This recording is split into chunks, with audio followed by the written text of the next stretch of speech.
Првиот протокол кој го потпиша екс-министерот за надворешни работи Никола Димитров со неговата колешка од Бугарија Екатерина Захариева исчезна од архивите на МНР. Токму поради ова македонската дипломатија не сака или не знае како да одговори на прашањето што значи денот 24 мај за Македонија. Во одговорот кој го доби МКДМК се вели дека МНР не може да даде објаснување за тоа дали Македонија го признава државниот празник како денот на сесловенските просветители Свети Кирил и Методи или денот на бугарската азбука, бидејќи тој протокол веќе го немало во нивните архиви.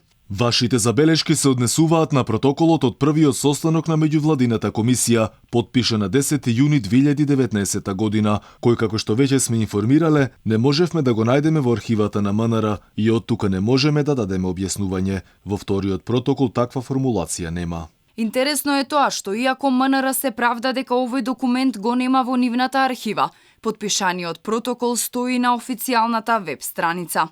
Според македонската верзија е повеќе од јасно дека за македонската влада 24 мај е ден на бугарското образование, култура и словенското писмо. 23-25 мај 2019 средба на председателот на Народното собрание на Република Бугарија господица Цвета Карајанчева со председателот на Собранието на Република Северна Македонија господин Тала Џафери во Ватикан по повод 24 мај ден на бугарското образование и култура и словенското писмо. Според познавачите, ваков протокол не смеело да се потпише бидејќи со потписот на Димитров Македонија буквално се откажала од 24 мај како ден на сесловенските просветители и го признала како ден на бугарската просвета. Вие треба да имате цела една екипа луѓе кои што ќе работат со вас, за вие да имате многу пристојно представување на државата.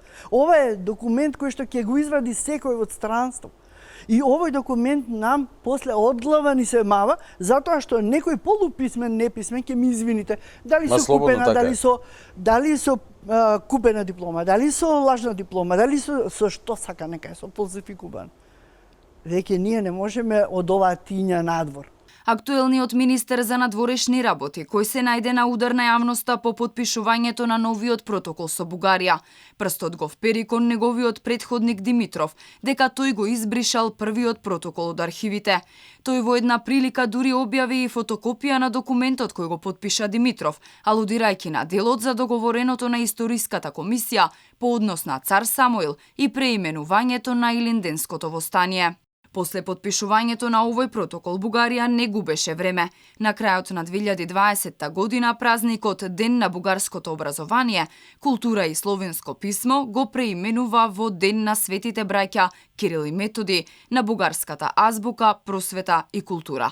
Со оваа одлука Бугарија и официјално си ги присвои како бугарски и Кирил и Методи и азбуките глаголица и кирилица.